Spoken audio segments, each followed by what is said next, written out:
tend to be real sinewy and skinny. Their muscles don't form very nicely. Remember that, you men especially, you want some muscles. And also, while it's in your system, it replaces sources of, fat as a source of fuel.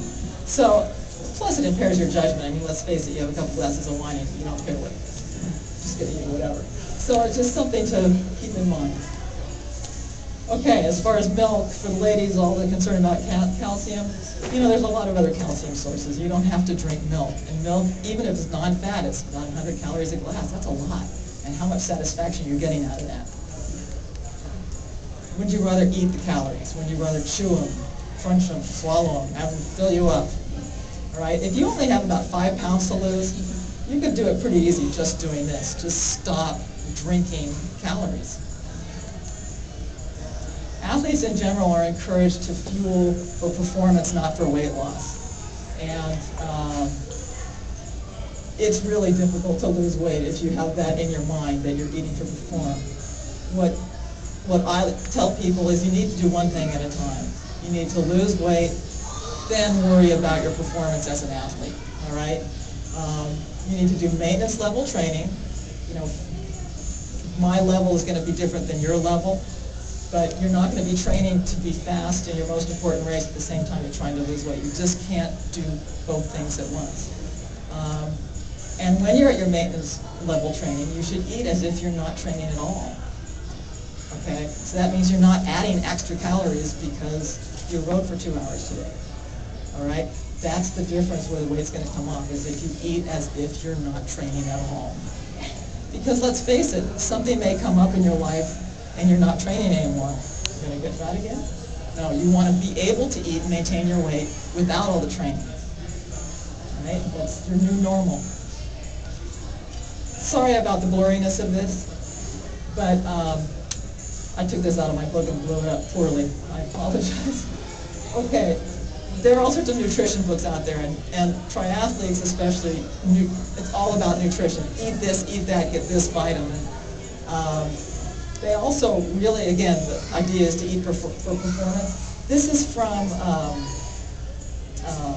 Monique Ryan's Nutrition for Athletes, for Endurance Athletes book. And her guidelines are similar to other guidelines. Basically, how much you should fuel before, during, and after a workout.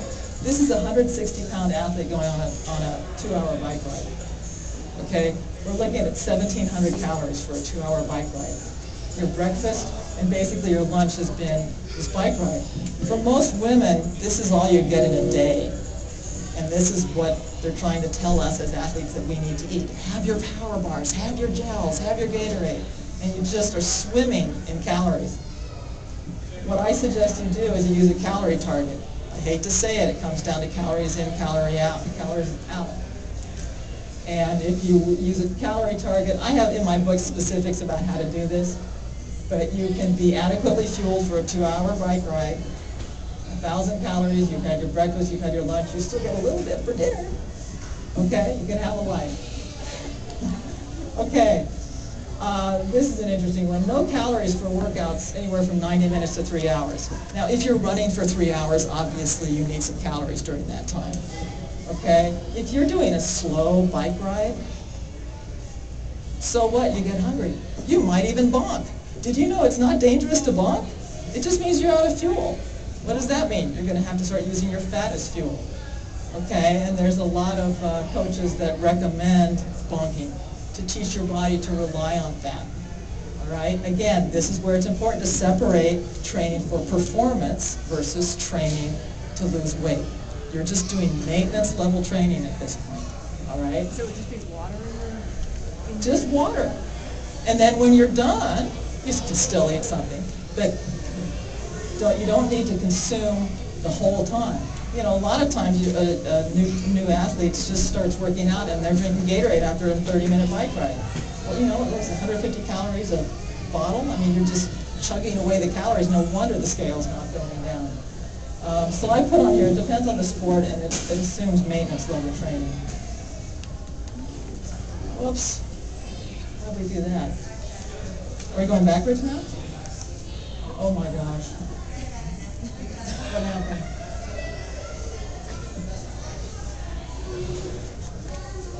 Okay, next slide. Time your eating right, all right?